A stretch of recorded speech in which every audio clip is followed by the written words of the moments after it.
یو نیک سړی د پیغمبر په واسطه وته پیغمبر ته وایي د خپلې زمانې وی د الله نه سوال وکړه چې زما خدای پاک یو څو دواګانې قبولې کړي. ډېره ښه هغه ولې د الله نه سوال وکړه. الله ورته دا پیغمبر علیه السلام دا خپل پیغمبر په ژبه ووایي چې ستا به 3 دواګانې قبلوم چې کومې دې خوښې. خوشحاله شو. راغې ښځې ته یې ویل ښځې مبارک شه، الله خو ما ته دا خپل پیغمبر په واسطه دا سوال جواب راکړ چې زما به 3 دواګانې الله قبلوي. زه چې څه غواړم مشوره کو چې دا 3 کمې غواړو. ښځه ورته وی سړیه زه ستا ښځه یم او سر مې د سره سپین شو، در باندې مې حق دی، دا یو به ماله غواړی او دا 2 ستا شو، تقسیم کو. ښځه ډېره ښه ده، یو به تاله غواړم 2 ځان له. ته څه غواړې؟ وی ماله به داسې دوا غواړی چې ما خدای پاک واپس پیغله کړي، د 14 کالو پیغله جینۍ شم او داسې خشته شم چې په دې ټوله علاقه په مخ د ځمکه زما نه ښکلې جینۍ بله نه. ماله ده غواړه.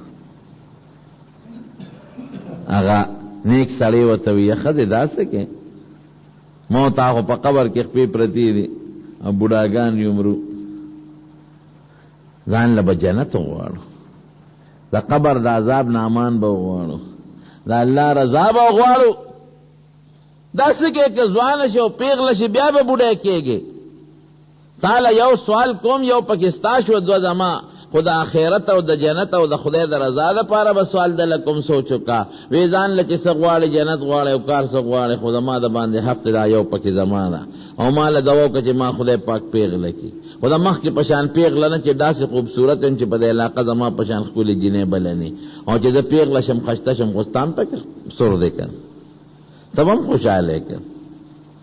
دا غریب یې را مجبوره که سړی د ښځې نه مجبوره شي.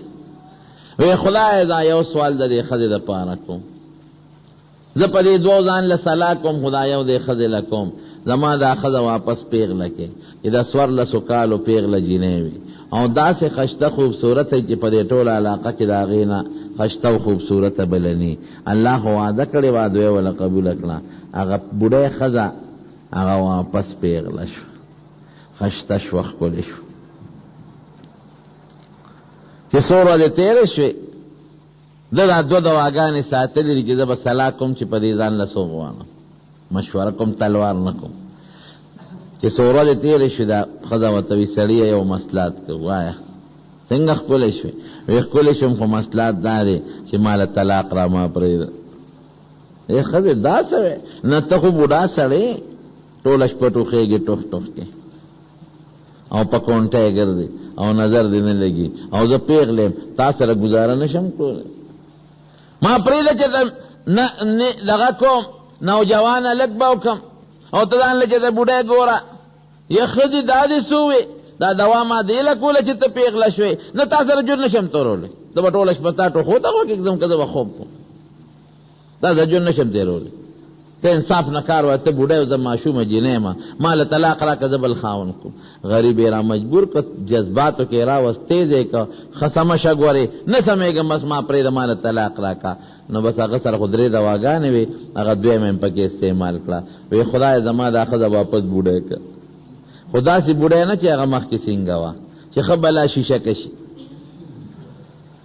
چې دا څښا تور مخ جرابه مخ او بد شکل شي چې په دې ټول علاقه کې ردی نه څخه بد شکل بل نه دا په دې خپل ځوانه په خر کې په دې ډول اخو هغه دعا خدای وعده کړی و دې مدوي استعمال کړه خدای بوډای شو او دا سه سپیره بلا شیشه کا چې دا مخ توی او تک تو بل شان شو خدای دا سوچ چې خلی اینه کې ځان ته وکتل یې سړی دا درانه سره جوړ کړل دا دې سوکل مارته نه وی چې سمشه هغه حسن دا خدای غ نعمت دی ونزغه معنی طلاق وخت اوس دې پریدم چې څو ډوډۍ اندل درنه کې یې سړی ما خو د سره ټوکې کولې پټوکه نه پیدي لقد مکرت ګور خپګېږي ما د دوالو جهان مبارک سردار فرمای حضور پاک وی په دوزخ کې مې خځې ډېرې ولیدې، په دوزخ کې مې خځې ډېرې ولیدې.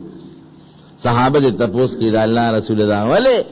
وی بکفرهن، دا ناشکر دي.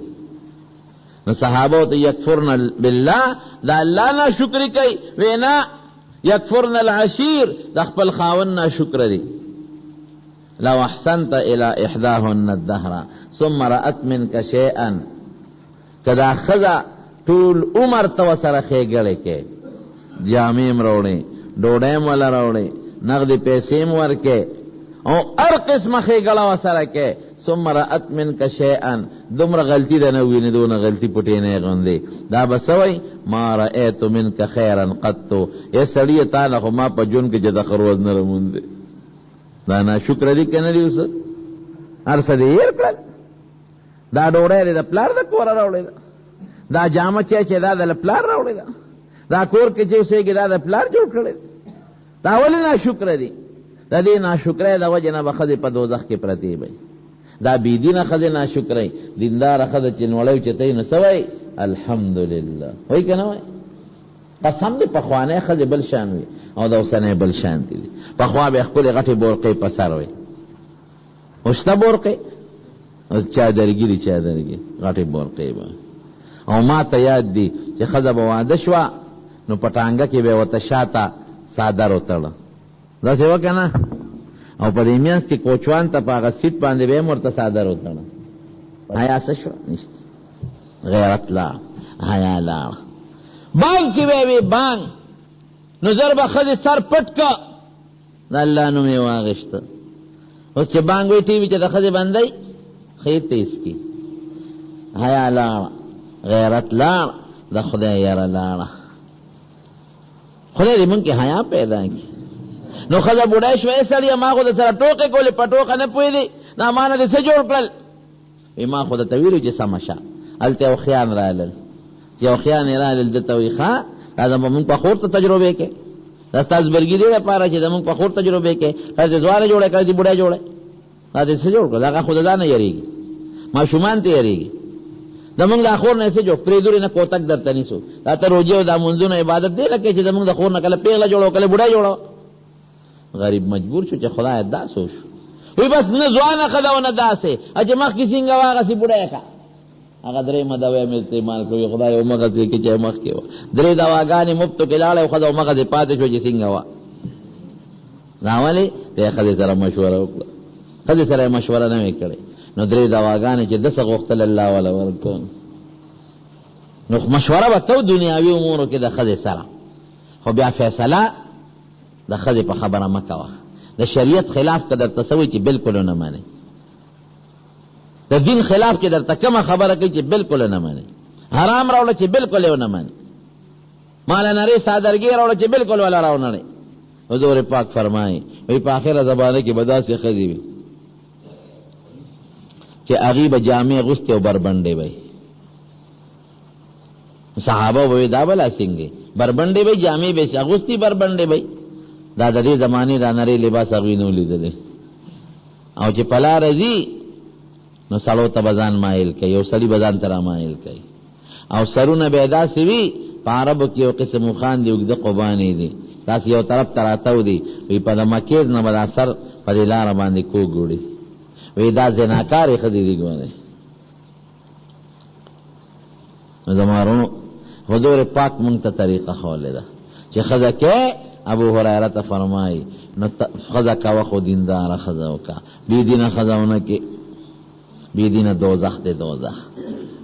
چې څه ستړی ستومانه راشي او تاله په خپو چاپیو کې زور دلو کې، داسې ښځه وکړه. چې تاله زر ډوډۍ په منډه راوړې، داسې ښځه وکړه. چې چای دله په منډه پخه کړي، داسې ښځه وکړه. کور دله صفا ساتي، بچي دله صفا ساتي، او دس دله اوبه ګرمئ، روجماتي انتظام دله کوي او د پیشمنی انتظام دله کوي، داسې ښځه وکړه. دا د دنیا هم جنت او د آخرت هم جنت. او چې ستړی ستومانه راشي او تندي له یې غوټې ورکړي، ته به خدایه نو زه خو د ګوړ او چارې نه رالم، زه خو ځان لږ ستړی او دې بلا خو هم راته تندې تریو کړی. دا دوزخ دی که نه دی؟ اوس په ماشومانو هوښیاره ښځی نو که ماشومان چا سره جنګ ممکن نو خاوند تال نه وای، او چې قمقله ښځی بېدینی ماشوم پلان کې نن بیا والی دی دته سنډا بارګر ده ښه هغه ټوپک ته ګوتې کوتک ته ګوتې کې جګړه جوړه شي. دا ټول د ښځو د لاس. نو حضور پاک مونږ ته طریقه ښودلې ده چې ښځه کې دینداره به کړي، بېدینه ښځه به نه کړي. نمبر 1 دویم دا په واده کې ډېر لوی ثوابونه دي. څنګه ثواب دی پکې؟ یو خو سړی هم د ګناه نه خلاص شو، ښځه هم د ګناه نه خلاصه شو، دا خو یو ثواب. دویم ثواب یې څه دی؟ تاسو کې چې یو کس یو کافر مسلمان کی نو خلق وی دا ډېر لوی سړی دی، ګوره یو کافر مسلمان کی، داسې ده که نه؟ او چې څوک وادو کی نو 9 بچي وشي، دا 9 بچي مسلمانان د در برکته پیدا شي، هغې کې د زامنو نور بچي وشي او د لور نور بچي وشي، نو دا سلسله کم دی ته رسېږي. ته به قبر کې پروتې او دا سلسله به روانې تر قیامته پورې، دې نه به زرګونه لکونه بچي جوړ شي. دا ټول چې ذکر کوي او کلمو لا اله الا الله او منځونه کوي او دسونه کوي نو ثواب به تا ته ملاویږي. دا د واده برکت دی. نو واده کې رونو ډېر لوی خیر دی، ځکه حضور پاک زور لګولی دی په صحابه وی وادو کې، او چې وادو کې نو تناکحو نکاو کې وتناسلو او نسل راوړی، نسل زیات کې.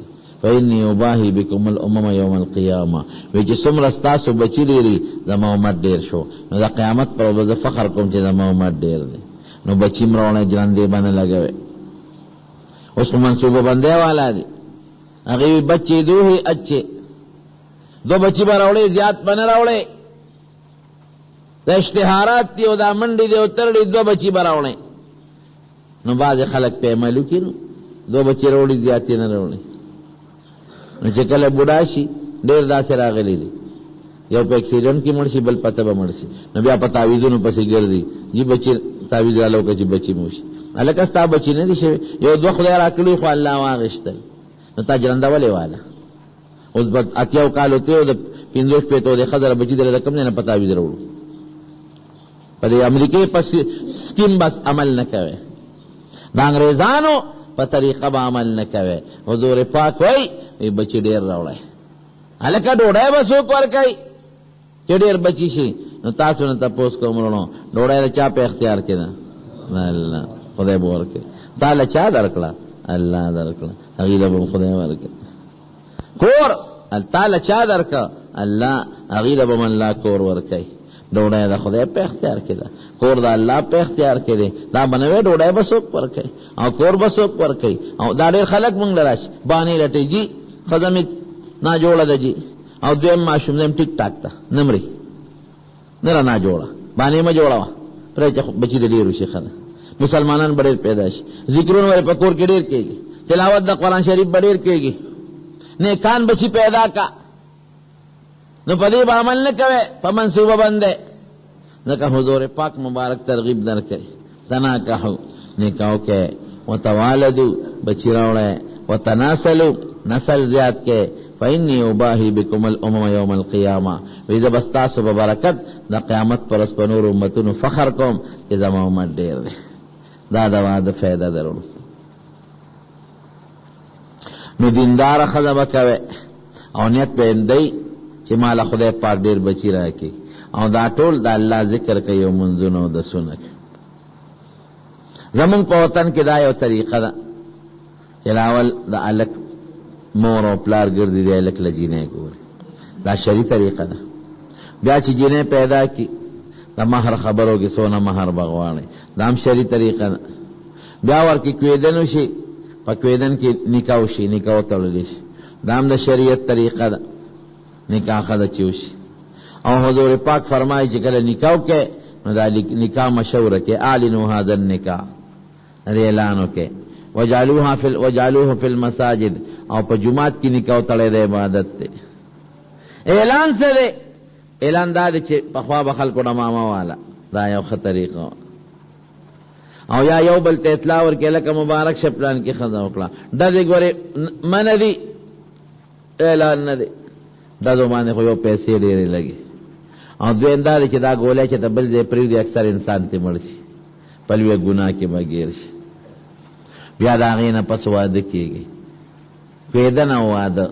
د عایشې بیبي کویدن د حضور پاک سره په مکه مکرمه کې شوی او بیا واده په مدینه منوره کې شوی.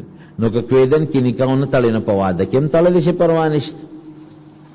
او که په کویدن کې دې وتړله او د هغې نه پس بیا واده راغی نو بیا دوباره د نکاح د تړلو ضرورت نشته.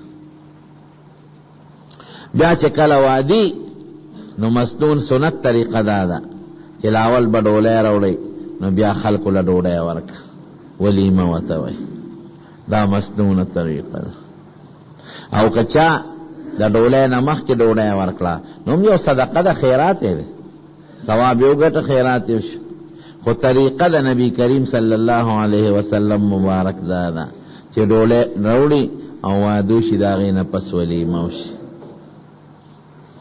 د ښځو مواده تلل جایز دی چې په پرده کې وي او سړي او هلکان یو بل سره ګډوډ نه او په حیا کې دي. نن په بخاري شریف کې یو حدیث تیر شو، ماشومان او زنانه را روانې وې د واده نه، نو حضور پاک مبارک ورته ډېر زیات خوشحاله شو. زر ورته پاسېد د واده نه راتلې، وی ای قومه، وی قسم دی چې ستاسو د انصارو ښځې ماشومانو زما زړه ته ډېر نږدې او زما ډېر خوښې.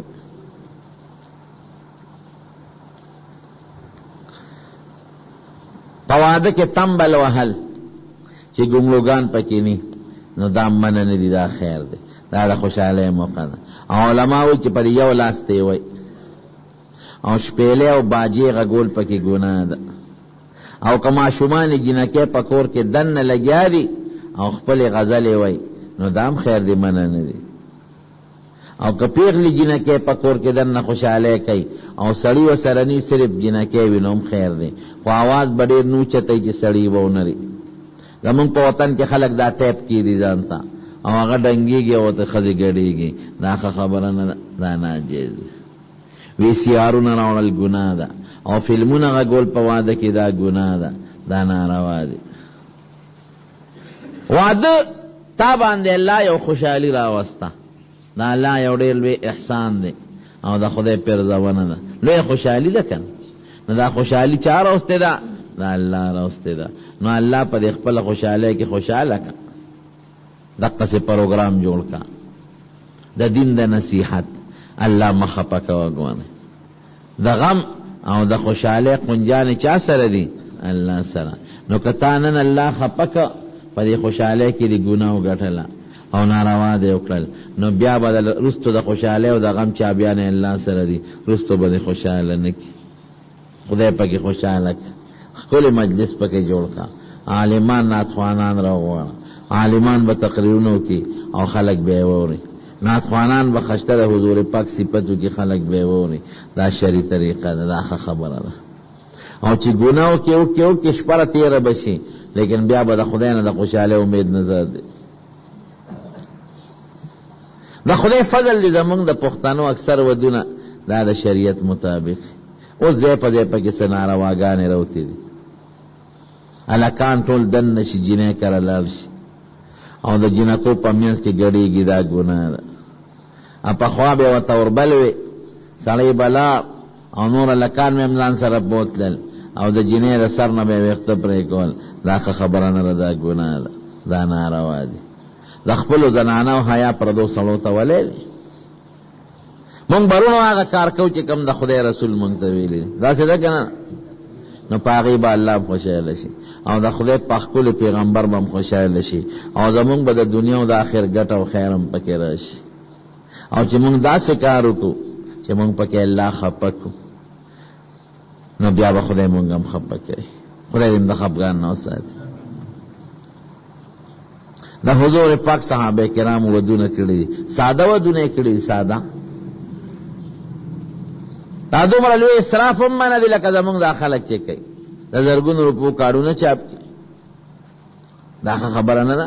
ساده واده کوي، ولیمو کې خیراتو کې بس دا کافي ده. مدینه شریفه ته صحابه حضور پاک هجرت وکړ،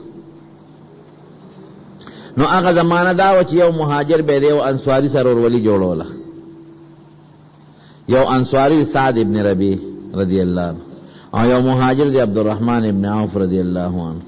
دا دواړه نبی علیہ السلام رونه کړل وی تاسو رونه.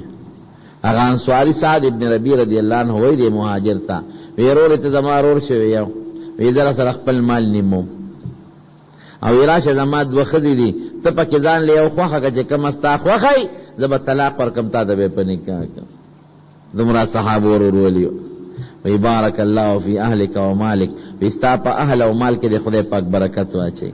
وی ما ته بازار خیا مال خدای تجارت چل را کړی دی زب تجارت کوم. نو لا تجارت شروع نو خدای پاک ول ډیر مال او دولت ورک نو خزه وکړه. نو د خزه خامخا باز وخت رنگونه مرګونه پوری کی دا په جامه غ داغ پرې ود بیبینا. نو حضور پاک به پیشو وی داسې دی وی سیب دامه او به خزه کړی دا ولیمه دې کړی دا وینا یا ولیم ولو بشاتن ای ولیمو کا اگر چې وګړه چلے ولی نه. صحابه سونه حضور پاک سره مینا وا لیکن دومره سادگی کړی چې پیغمبر علیه السلام نه خبر کړی. نو ولیمه سنت ته دا وعده نه پس په الله خوشالي خو اسراف او تبذیر به پکې نه کی. نو دا مولانا حبیب الله صاحب عالم دی شکر خوش قسمت ده د ضرور خادي دا او دا مبارک مجلس پکې جوړ. ما ګوره د دین یو څو خبره وکړه تاسو اورئ نو معلوم خدای ثواب راکړي او تاسو له خدای ثواب درکړي او ان شاء الله چې خدای پاک دا خادي بخت ورکړي. دعا وکړو یا الله دا خادي بخت ورکړي. الله دې د ورو د بیبي په میاس کې اتفاق او اتحاد پیدا کړي. خدای دې د بد نظرونو ساتي. الله تعالی په دې خاجه کې ولرسته خوشاله پیدا کړي او الله تعالی کو جنې یو بل سره محبت او مینه پایدار نصیب کړي او دې نه چا کو د اختلافاتو نه ساتي. کما صدقه خیرات کړي خدای ته ول په خپل دربار کې قبول منظور کړي. العالمین دوی دا ټول خاندان په دې خاجه خوشاله کړي او د جنې خاندان هم په خوشاله کړي. زمون په وطن کې د کوم الکانو چې خدای نشته ته ولا صالحه خزه ورکړي او د کوم جنکو چې خاوندان نشته نیکان خاوندان نصیب د چا چې اولاد نشته خدای نارینه اولاد ولا ورکړي. الہ العالمین ته زمون ناراضي او زمون ټول خاله د شریعت مطابق وګرځي. خدای دا کړی دا علاقه په دین آباد کې او په قوم آباد کې او دا ټول مرګري خدای د دنیا او د آخرت خیر او برکت نصیب او د دنیا او د آخرت د شرونو او د فتنو د مصیبتونو نه پامن کې اوسات. ربنا ظلمنا انفسنا وان لم تغفر لنا وترحمنا لنكونن من الخاسرين برحمتك يا ارحم